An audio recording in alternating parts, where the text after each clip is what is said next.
So this is episode 10 of From Maine with Love, an Allagash brewing podcast where we talk about beer, our community here in Maine, and things that generally make us happy. This is a super fun episode. We were talking to three of our friends from over at Warren Avenue, our warehouse, where we have so many different materials and just a lot of interesting stuff. How we handle barrels, how we move them off the truck.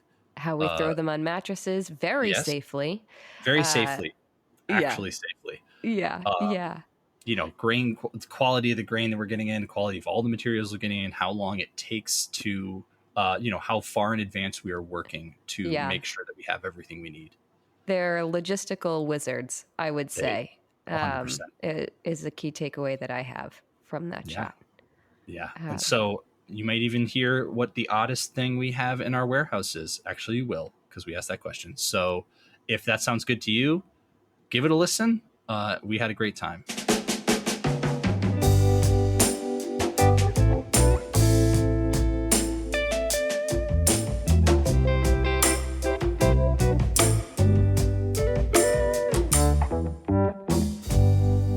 So with me today, I'm Brett Willis. I have Liz Wilson here, also on the marketing team. Hello. Hi, Liz. And Pete DeNoia, our Senior Manager of Supply Chain and Warehouse Operations. Hey, good afternoon, everyone. Dave Perry, our Warehouse Operations Specialist. Howdy. And Mitch Turgeon, Warehouse Manager. So we're going to be talking about a fundamental part of how we make beer, and that part takes place in the Allagash warehouse. And so there's so much of what goes into what goes on in the warehouse: ordering materials, storing materials, quality control, shipping beer, and these three will be able to tell us quite a bit more. So I'm really excited, but before we get into the warehouse, I have some other questions, and I'm going to start with Dave. Yes. Dave, what is your preferred strike in bowling? Is it a normal strike, or is it like a Brooklyn strike, or is it one where the messenger comes across and does a little... I mean, as long as they're going down, I'm taking a strike any way I can get it. I like a Brooklyn strike. Most people get down on a Brooklyn strike. I love a Brooklyn strike. Like, you think that it's a terrible shot, and then you get them all down. It's a great feeling. I'll let everyone know what a Brooklyn strike is. Yeah, a normal strike is when you...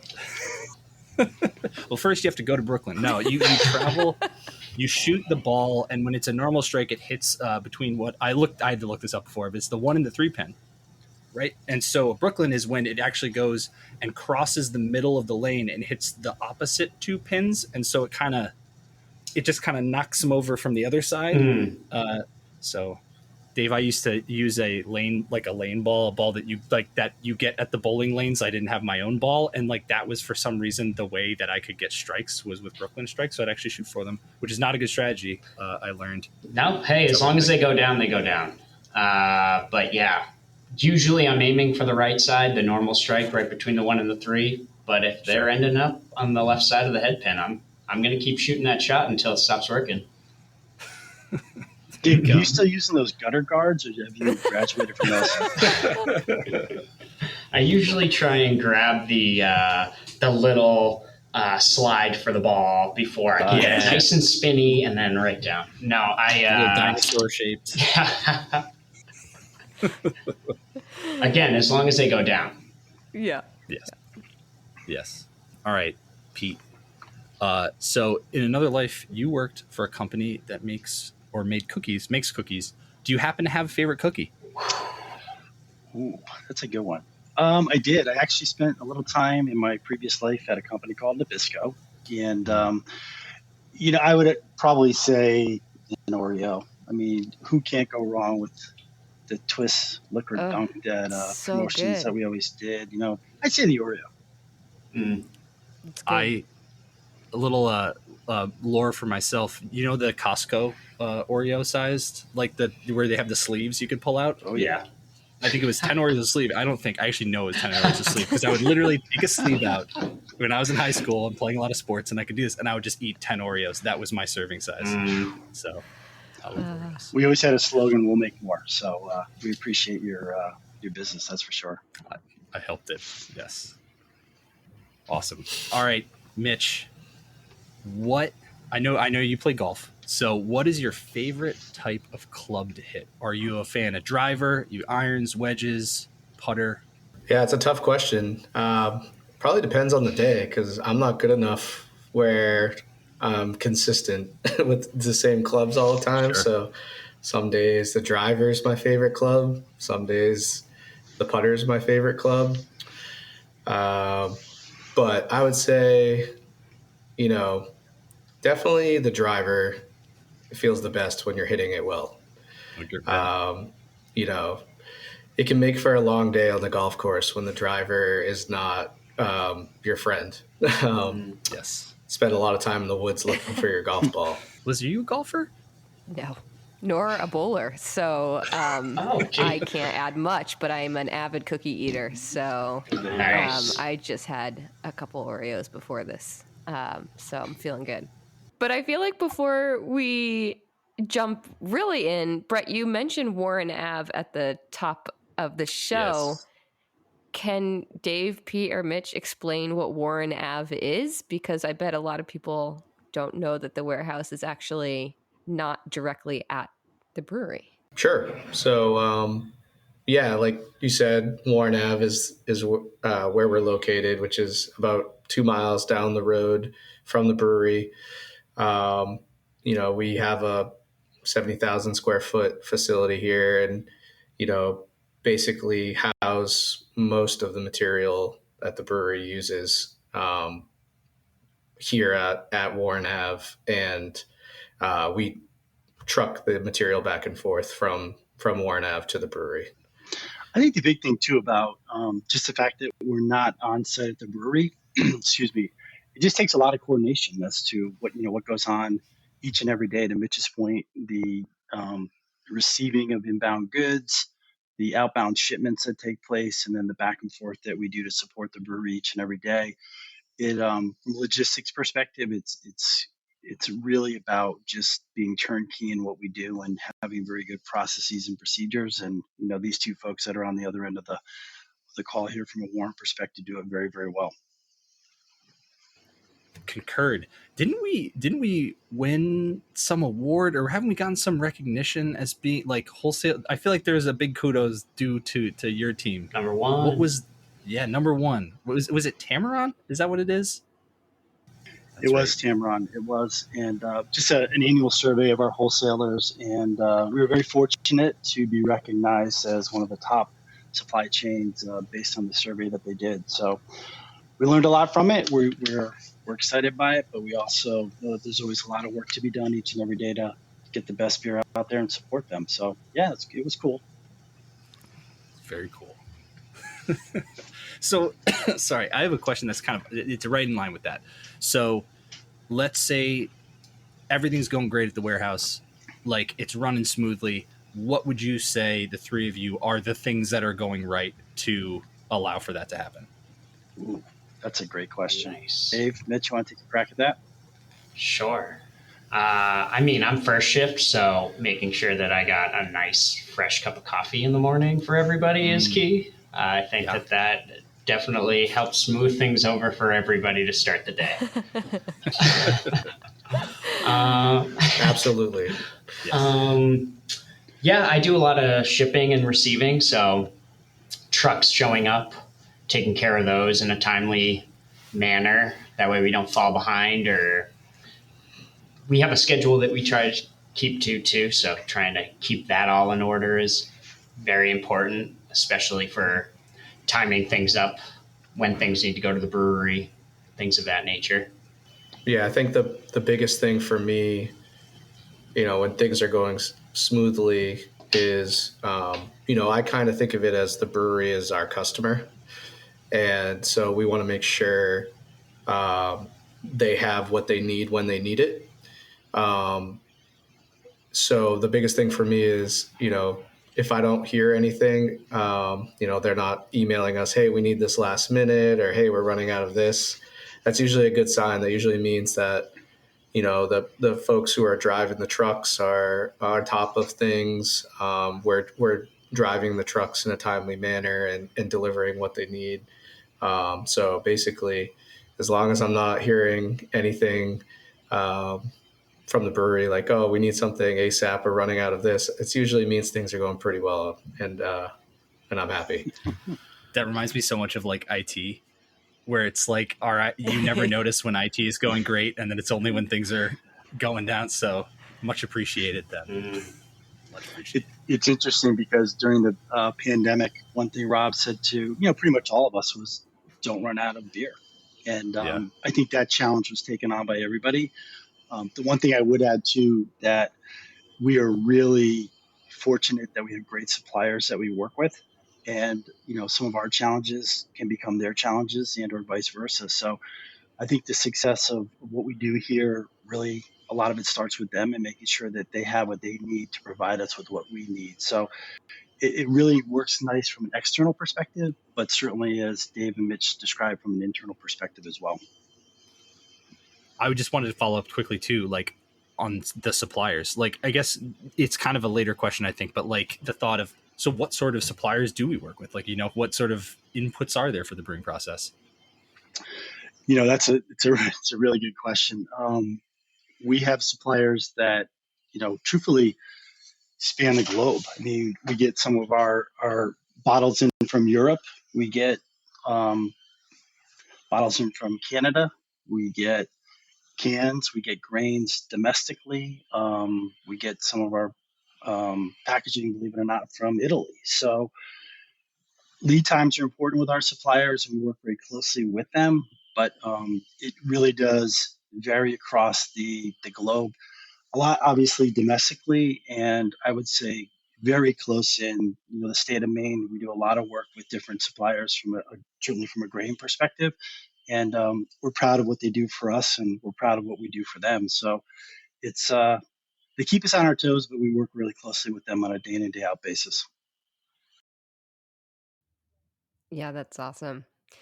And then I think just to sort of follow up on that, can you talk a little bit about how the quality of beer comes into play at the warehouse? So any of that grain sensory or quality sensors in trucks, or sort of what does that look like on your end before things actually head over to the brewery? We definitely have all sorts of QC checks, and just like you bringing up a couple of them, like, oh yeah, it's kind of, when you start peeling it back, there's a lot. But certainly, like you said, starting out with incoming grain, we do QC checks on all the batches of grain that we get in to make sure the quality is where it's supposed to be. There isn't any issues, which has happened in the past, and luckily we've caught in some. So that's great that we do that. To QC checks, with lab beer, every batch of beer is tasted on a panel before it's released to the public. And, part of my job is I help kind of the lab over at the brewery kind of archive the beer. And when they make the requests, we send that over, and then also like do follow-up checks as need be. So we store all the lab beer in our warm room as well, to something that Dave's can speak to, which is dock checks. Sure. Yeah.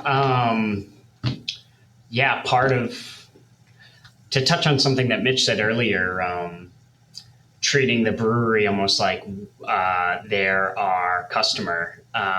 Everything that goes over there has either been checked to make sure that it is good to go. We rework the kegs to make sure that the pallets are good enough to be worked over there, and there are no flying kegs around at the brewery. That's the last thing we want. But the grain is checked right as it comes in to make sure that that's up to our standards before it makes it to the brewery. So the brewers don't have to worry about, X, Y, and Z on why is this pallet all screwed up? Why is this grain leaking? They don't usually have to deal with any of that. Hopefully we've caught that as it's come off the truck or while it's in our warehouse.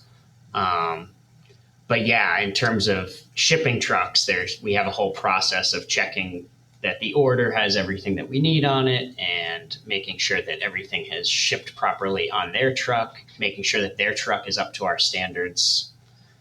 There aren't holes and divots in the truck, so when people are loading and unloading, we don't want our product to get damaged. So there's a lot of checking and double checking and triple checking to make sure that things are, up to our standards, which are, don't damage cases. Everything that should ship is shipped. So yeah, quality is definitely at the forefront of our thinking.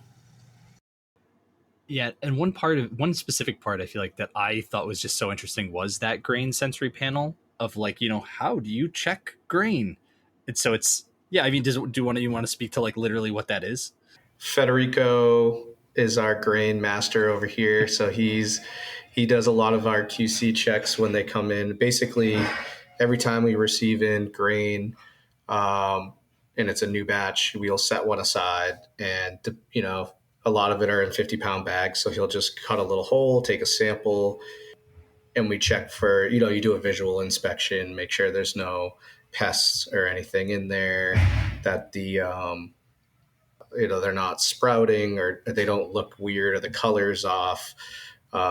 We have samples of basically what grain should look like. And then also, we get 2,000-pound super sacks of grain as well, which, we have the boomstick, I think is what they call it, which is like a large stick that they'll actually open up the super sack from the top and stick the boomstick down inside, and it just collects a sample all throughout the bag. And Federico will also check the again, the same thing, the moisture content and stuff like that, to make sure the grain is not high moisture, which can cause issues in the brewing process. You might have some issues with even potential grain storage capabilities, or even potential compost. Like, we've had an situation in the past where potentially grain was starting to go bad very quickly because the moisture content was so high. So all of those processes are kind of in place for good reasons. We found stuff over the years in ensuring that the products we're getting in are okay to use. That's awesome. Don't you steep it and sip it too? Is that right, Dave? You want to speak to that? Yeah, I was going to bring that up. Yeah, weekly we do a malt sensory. Keith, who works over here, he's in charge of all of that, and we have random sampling. So he'll just take some grain that we have lying around and he'll steep it for us, and we go to Draft Labs. Great little application to fill out all of the information about what we're seeing and what we're tasting and what it looks like. And that all goes back to how we describe how this grain is going to taste in our beer. I'm sure you guys can speak to how those sensory things are so important for, what the consumer can expect when we use those grains.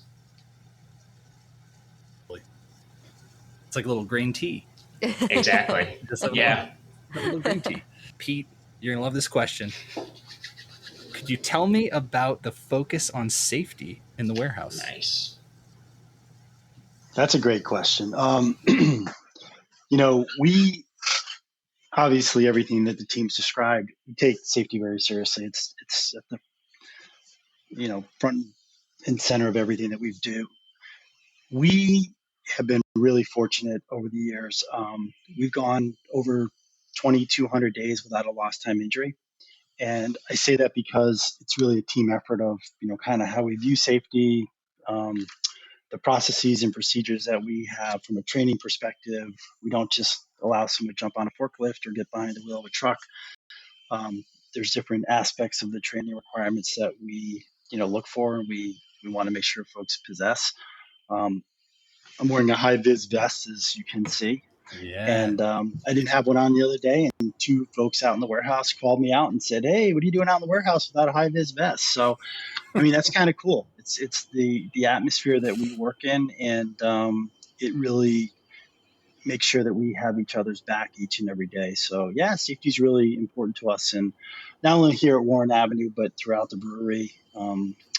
You'll see there's not a moment that doesn't go by that people are either talking about safety or making sure that we're safe in a particular function that we're doing or an application that we're working on. Yes, it's like a neon dream over there. I feel like it's good, and it's helpful to be able to find you all amongst the sea of cans and other things over there. So, um, The Can City. Sea of cans. I love that. Yeah. it's great. Yeah, so I think sort of going back to sort of the logistics in the day and the day in and day out. How far in advance are we working to make sure we have what we need to brew beer? And I know there's probably many answers to this question, and I'm sure now is longer than it's ever been if I was willing to wager a bet. But can you talk a little bit about the supply chain and just how far in advance we're ordering things? I know, everything from getting cans in to for grain recently. So just talk to us a little bit about that. It's interesting. The pandemic has put supply chains probably upside down, and we've had our challenges certainly throughout the last couple of years. I would say, Liz, that our relationship with our suppliers is very, very strong, and has really given us the ability to look out in advance as to what the needs are that they need from the perspective of getting us the materials and the packaging and everything else that goes along with it, but also our internal processes. We have a very robust beer to market pipeline. We talk about the inception of a beer to all the way to getting it to market, as well as a very robust twice a week forecast cross-functional meeting that we have with various members across various departments. Our suppliers have been tremendous throughout the pandemic. They've really helped us to understand how far out they need from a lead time perspective. Some are 5 weeks, some need forecasts that are 14 weeks out. So today's, end of June, we're talking to some of our suppliers about orders that we need in October, November, December right now. So we have to look out pretty far to ensure that we have what we need to brew the beer, not only from a packaging perspective, but from a raw material perspective. So staying very close with our suppliers is critical. Also from the perspective of whether it's a keg, a can, or a bottle, we need to make sure that we have every type of packaging ingredient for not only something that we're carrying today, but something that we may be introducing down the line. So relationships are very healthy, and we really work hard to make sure that they have what they need so we can have what we need when we need it. Yeah. Yeah. Liz, what No, I think I'll say Pete's being pretty modest. Yeah. Pete's being pretty modest there, I would say. Just to build on that, I think Pete and the rest of the supply chain crew, Donnie, Don, and Dave, the amount of work, like Pete alluded to with the pandemic, the amount of work they put in just making sure we have the materials when we need it, securing over the past few years, it's almost been the supply chain hits different things at different times, and their ability to kind of pivot when they need to, whether it was, like Pete alluded to, lead times on certain products just happen to keep expanding with, last minute. And his ability to forecast that out to, there was a huge demand on securing freight and having the struggles of dealing with getting trucks in here to ship out our products, and the amount of work that took, and making sure that we could ensure that our wholesalers weren't running out of beer, to just making sure during the pandemic, acquiring supplies for our staff, to continue to work during the pandemic was a struggle. So that whole supply chain crew really deserves a lot of credit, I think. Obviously, it was not easy for anybody to work through the pandemic, but certainly the supply chain challenges did not make things easy. So I think I just want to say something. I think Pete was being a little modest there. So it's a total team effort. Trust me. We, Brett and I both work closely on that beer to market team. And I think there is so much organization that goes into that entire process. I'm so continually impressed by that. And I think we've talked a lot about our inbound supplies, but getting, Mitch, to your point, our beer out there into our wholesalers' warehouse and on the shelves for people to enjoy, and making sure there's not out of stocks and that the beer is fresh and high quality. Yeah, I've been lucky enough to be able to work with Don on understanding what beer goes where, and that is just an incredible process that he keeps organized too. So yeah, a lot of work goes into that aspect of getting the beer on the shelves. And Liz, you bring up a really good point. I mean, we ship beer from Maine to, I call it Maine to Miami, basically, Yeah. Maine to Florida, go to every state in between, go out to Chicago, Wisconsin, California. Having the right beer at the right time at the right spot is critical. And this team, they do it flawlessly. And I think at times it's like transparent to the customer, and the moment of truth of reaching at the shelf and finding the beer, being in the restaurant, our beer's on tap. So a lot of work goes into this. And the neat thing is the cross-functional teamwork that people work on each and every day really is the secret of our success. Totally. That's like kind of what's been going through my head during this whole conversation, is thinking of that sort of transparency and communication that we have, in the warehouse, between the warehouse Totally. and the brewery. Like, everyone is very aware of what is happening in other places, and in a deliberate way. We have these meetings set up to have the conversations that wouldn't happen otherwise, so that you can know all this stuff. And I will also say, just having peered into the window of like logistics, it like breaks my brain trying to think of all the different things you guys have to coordinate. Like, I feel like there are like different analogies for it, but it makes me think of like, I'm a fish who would be trying to walk if I was trying to do that. Like, I just feel like that's not how my brain works. So kudos to all of you for doing it so well, because it's critical. It's crazy. So we had last year our first paid warehouse intern. And I'm interested to just talk to you guys, because I think all of you kind of had different roles in it. I know, Dave, you were mentor, but yeah, if you just speak more about that paid intern experience, I just am interested to hear from you guys about it. Sure. I can start. Yeah. Last summer, boy, was it a busy summer. And, we had a couple of new faces at the warehouse. So it was definitely a learning curve, because prior to that, I got hired before COVID happened, and there were no other new hires until these two came in last summer. So I was excited to not be the new guy. I was like, all right, let's go.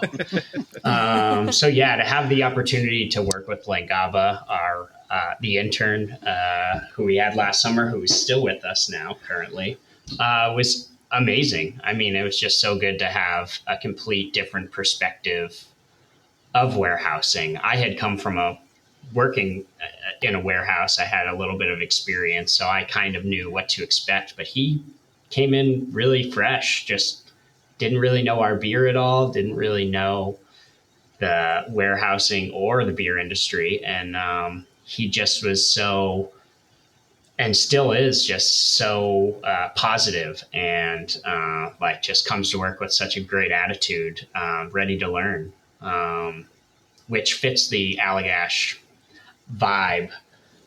Since I got here, just everybody's so interested to hear what you're up to, and what you did, what have you been up to? What do you like to do?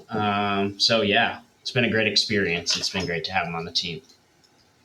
It's awesome. And just to make it clear, we hired Langaba after he's not still an intern. He's actually a full-time employee now. Mm-hmm. He is. Mm-hmm. Yeah. He is. Dave did a great job training him. And yeah, I mean, it was supposed to be a summer position. And after we didn't have to have a very detailed conversation. It was very clear that Langaba needed to be a great member of this team, and has worked diligently to really learn the ropes of what we do over here. So yeah, he's doing great.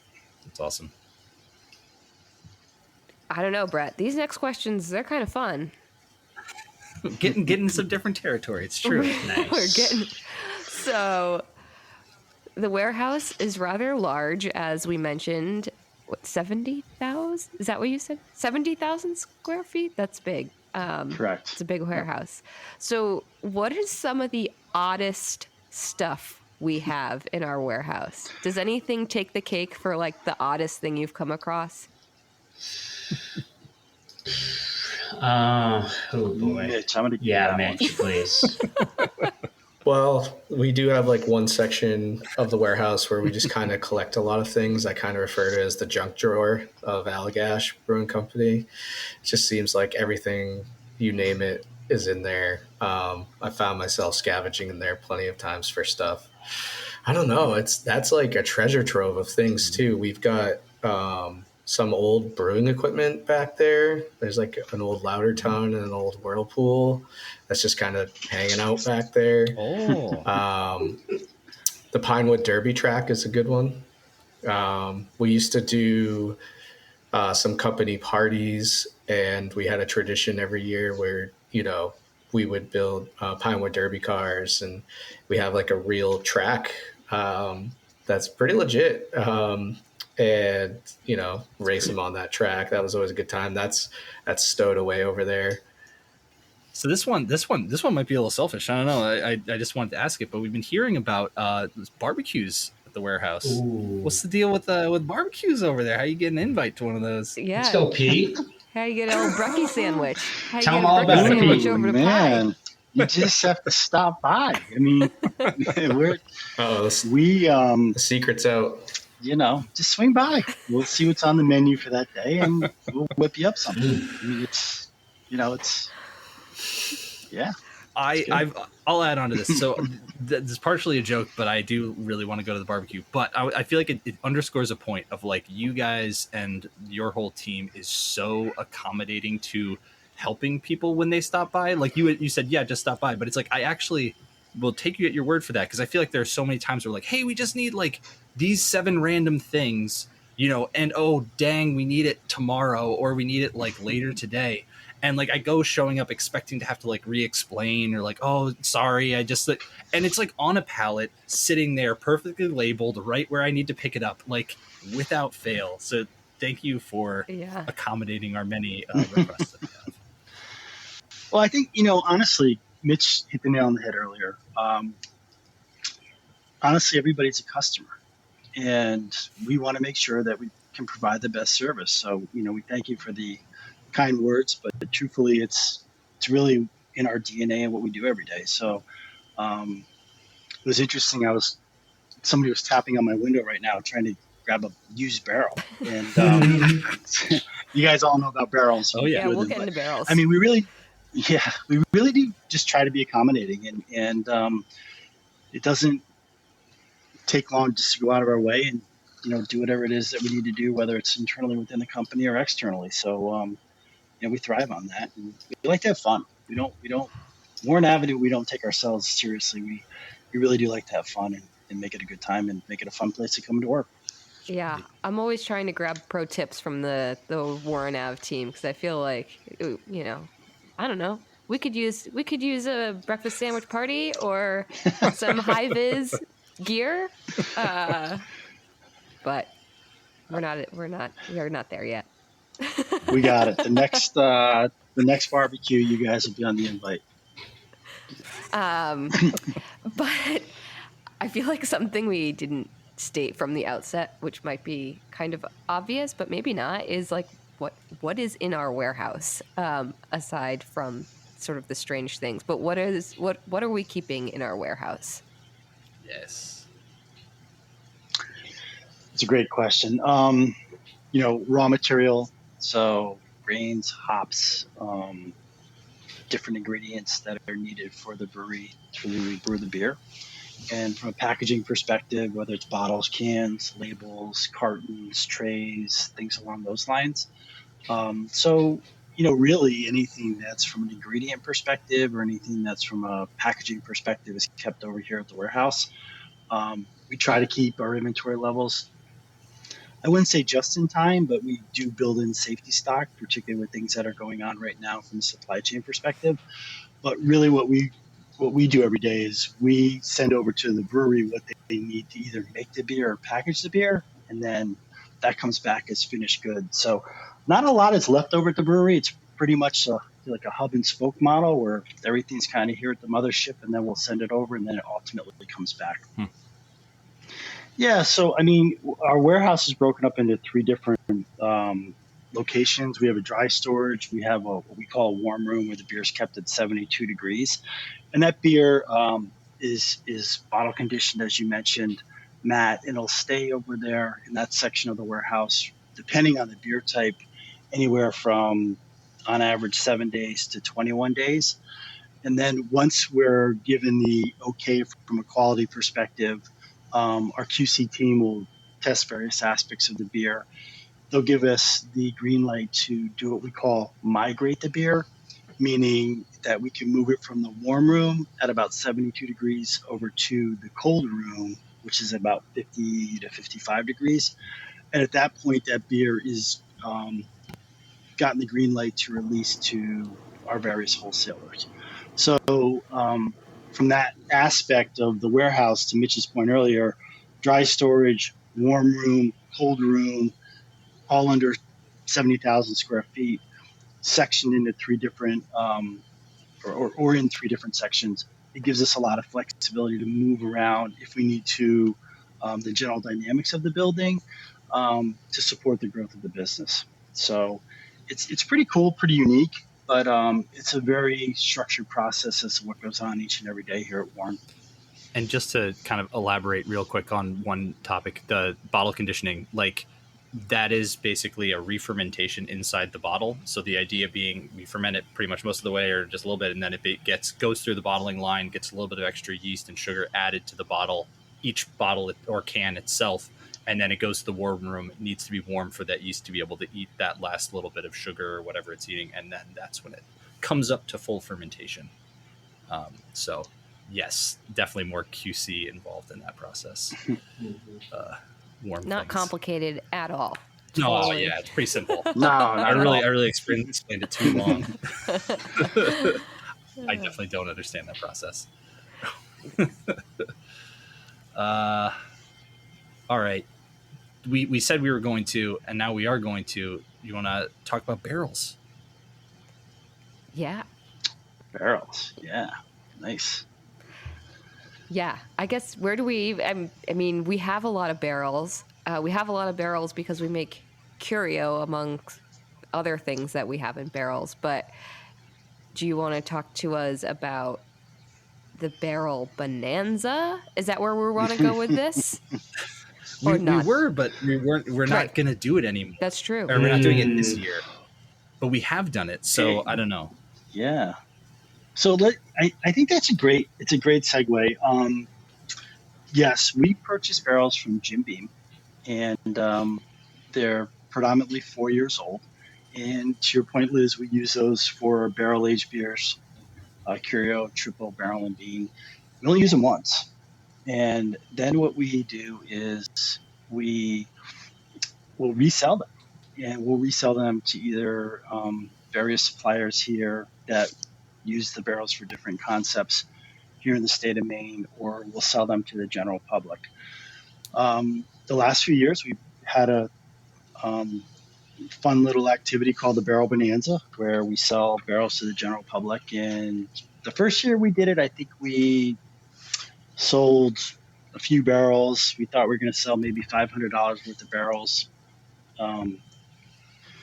donate the monies to a local school, and lo and behold, we sold about $12,000 worth of barrels. So we really overshot with regards to what our expectations were, which is so cool. And the last few years last year we did one for food insecurity, and the proceeds of about $30,000 went to food insecurity across various organizations within the state of Maine. The reason that we're not having a bonanza this year, and it's open to the general public to sell barrels and as well as our suppliers, is because truthfully, as quickly as we empty barrels, we're selling them. And we've had folks call looking for 20 barrels, 40 barrels, 15 barrels, a lot of bulk sales. So the intent this year is to fulfill our commitments to generate certainly a portion of the sales to, again, food insecurity across the state. But the good news is we're able to move these barrels very quickly, sell them to the general public or our suppliers, not take up valuable space in the warehouse, but also support some very, very, causes across the state of Maine that we believe deeply in as a company. I just because this popped in my head, isn't one of the people we sell barrels to named Bobby the Barrel Man? Shout out to Bobby the Barrel Man. Shout out. Oh yeah. So if you're wondering who we sell Mitch and barrels David, they're tight with Bobby the Barrel Man. Oh, are we ever? Yeah. He's not leaving any ambiguity in his business model. He's a barrel man. Mm-hmm. He's a barrel man. He's the barrel man. Yeah, when we unload a barrel truck, it's a full tractor trailer barrel stacked 3 high. It's a very sticky situation. I mean, just we can sweat we feel the whiskey just on us on a hot day. And this guy, Bobby the Barrel Man, just shows up and wrangles these barrels around like they're nothing. It's the craziest thing to watch. And he's a lot older than I am, and he has no problem slinging these things into his truck. So he really is the Barrel Man. That's amazing. He lives up to the name. We have a barrel that we cut in half and use as planters, and I can't even move 1/2 of the barrel when it's full of dirt and with a plant. So that's impressive. Yeah. What's an empty barrel weigh? Yeah. Oh, What are we calling that? Like, say, guys, 100 pounds? Yeah, I was going to, yeah. Because they're unwieldy. They are very big. They are very big. They're no fun. Yeah, There's no way to get around. You got to know how to maneuver them. Otherwise, it's the heaviest thing in the world. Bobby is clearly a veteran, so he knows what he's doing. Yeah. So here's what we were thinking. We were thinking the next marketing barbecue that we do over here, we'll invite you the day that the barrel drops. Wow. And Perfect. then you guys we'll feed you and you can help move barrels. Learn how to move a barrel. Yeah. I'm in. I think we're onto something. Yeah. That's it. Yeah. No doubt. Seriously. Is it like a throwing forward rolling process? Like I feel like I've watched our brewers do Cura barrels a couple times, and it's like a very you have to be very assured of yourself that you're kind of rolling it over, right? Yeah. Well, we have the process to unload the barrels. It's taken a couple of different forms, but the way that we do it now, we have a couple of pillows that we put on the ground, and we're kind of just tossing the barrels, and they roll out onto the floor. That was not what I was expecting. That was good. Yeah, I mean, they're not even pillows. Isn't it like somebody's old mattress? Yeah, I won't say whose mattress it is, but it is somebody's mattress cut up on the ground. ground To protect them. Yeah. Oh, God. This got way better than I ever anticipated. Yeah. It goes back to what happens at Warren stays at Warren. Well, hey, Leo, our safety guy, Leo, he came and watched us do it, and he said, plenty safe. He was fine with the way that we were doing it. Did we get that in writing, Dave? It was more of an informal handshake. We cannot. Nice. We'll have Leo on, so we'll get to hear his full story eventually. Perfect. That's amazing. All right, I think we have one more. Or I have one more. Oh yeah, this is maybe a personal question, but I think this is a fun one to end on because you could just be like, I don't know, and that can be the end of it. But I don't think I can ask what exact beers we have, but like, how is our? First, can you explain the deep stash? And then also, how is our stock on it? Or do we have a lot, a little? What's the situation with Dave's wiping his face? We got quite a bit. I have the pleasure of counting it from time to time, and there are quite a lot of brands, and we have at least a couple of almost every cool ship that I know of. The oldest specialty 375 that I've seen, I think, goes back to 2007. Wow. Oh. It's tough to tell because a lot of them are just like, it just says red on it and there's no year or batch or date. So I usually defer to Dave York. He kind of has the institutional knowledge to figure that stuff out. Dave, Mitch, Pete, anything else that you want to say that you didn't get to say? No, just thanks for having us. It's been the hour went by really quick, and we really appreciate the questions and the insight, and look forward to chatting with you all in the future. Oh, yeah. Yeah. Absolutely. Come on down for Pete's Griddle this Friday. I'm sure he'll have it going. Perfect. We're in. We have a barrel truck on Friday, Dave. Ooh, I think we might. I think that might time up really nicely. That's awesome. Well, yeah. Well, thank you all. Thank you for taking the time. Thanks, everybody. Awesome. Yeah, thanks so much. We appreciate Thank you. it. Cool. See you guys. Bye-bye. All right. Catch you later. Bye. Bye. Yeah, thanks everybody for sending us your emails to podcasts@allagash.com. We love getting them and we love answering them. So we've gotten a couple. We have not gotten to necessarily many of them yet because we've been trying to plan this show out, but we're definitely going to get to them. I'm excited to answer some of these questions. I think they're really insightful ones and very specific in some cases, which is awesome.